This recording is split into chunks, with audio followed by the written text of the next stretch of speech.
In the book, you look at three different kinds of power: economic power, military power, at soft power.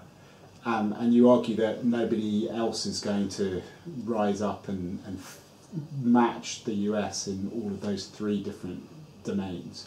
That's right. Some people believe that China will be more powerful than the US by 2041. What I do in the book is give facts and figures as to why I think that won't happen. China will probably have a larger economy than the United States by the 2020s, but it won't have a per capita income equal to the United States, which is a measure of the sophistication of an economy. And in military power, it'll still not be a global military power, though its military capacities will increase.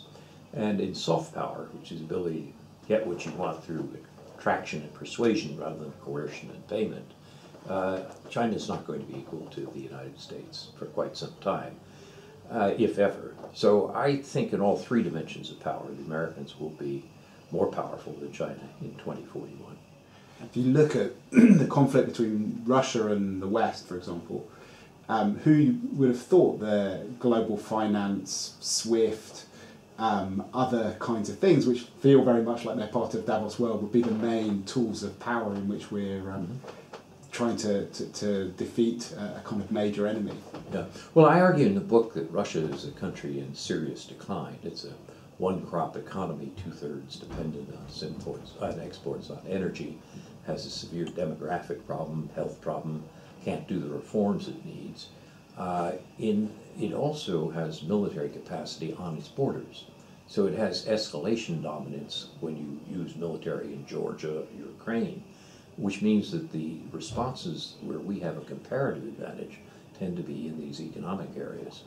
And we'll have to see how this plays out. But I think as a long-run strategy, while Putin has been tactically successful in catching us off balance, he is basically reinforcing the long-term decline of Russia into becoming China's gas station.